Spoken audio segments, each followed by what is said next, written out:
വ്യാഴാഴ്ച പുലർച്ചെ കിഴക്കൻ പോളണ്ടിന്റെ ഒരു വയലിൽ ഒരു മിസൈൽ പതിച്ചു. ആളപായമൊന്നും തന്നെ റിപ്പോർട്ട് ചെയ്തിരുന്നില്ല.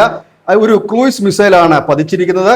ഈ ക്രൂയിസ് മിസൈൽ റഷ്യയുടെ മിസൈലാണ് എന്നാണ് ഇപ്പോൾ പോളിഷ് പ്രധാനമന്ത്രി ഡൊണാൾഡ് ടസ്ക് ഇപ്പോൾ പറഞ്ഞിരിക്കുന്നത്. അദ്ദേഹം പറയുന്നത് ഇത് ഉക്രൈനിൽ നിന്നും 92 കിലോമീറ്റർ അകലെയുള്ള പോളണ്ടിന്റെ ടാർനാവ കൊളോണിയ എന്ന് പറയുന്ന ഒരു ഗ്രാമത്തിലെ വയലിലാണ് ഈ മിസൈൽ പതിച്ചിരിക്കുന്നത്. റഷ്യൻ KH-101 എന്ന് പറയുന്ന ഒരു ക്രൂയിസ് മിസൈലാണ് പതിച്ചിരിക്കുന്നത്. ഇത് ആളൊഴിഞ്ഞ ഒരു ഭാഗത്തായിരുന്നു പതിച്ചത്. അതുകൊണ്ട് തന്നെ ആളപായങ്ങളൊന്നും തന്നെ ഇല്ല.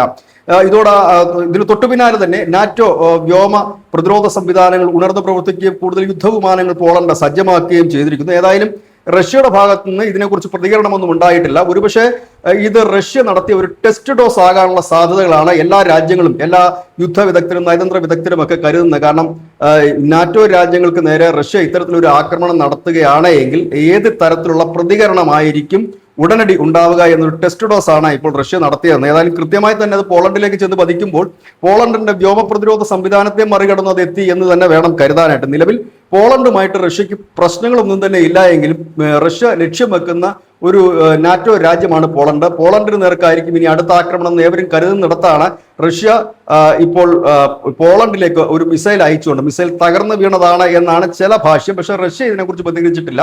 പോളണ്ട് പറയുന്നത് തങ്ങളും റഷ്യയുമായിട്ട് നിലവിൽ പ്രശ്നങ്ങളൊന്നുമില്ല എന്ന് പറയുന്നത്. പക്ഷേ ഇതൊരു ടെസ്റ്റ് ഡോസ് ആയിട്ട് കാണാനാണ് പലരും ഇതിനെ ആഗ്രഹിക്കുന്നത്. നമ്മൾ നേരത്തെ തന്നെ പല മാധ്യമങ്ങളും പറഞ്ഞിരുന്നു. കാരണം റഷ്യ ഇനി യൂറോപ്യൻ യൂണിയൻ രാജ്യങ്ങളെ കൂടി യുദ്ധത്തിലേക്ക് വലിച്ചഴയ്ക്കും, ആ രാജ്യങ്ങളിലേക്ക് കൂടി അവർ ആക്രമണം നീട്ടും എന്ന്. ഏതായാലും അതിനെ സാധൂകരിക്കുന്ന രീതിയിലാണ് ഇപ്പോൾ കാര്യങ്ങളുടെ പോക്ക്. ന്യൂസ് ഡെസ്ക് മുസ്ലിം.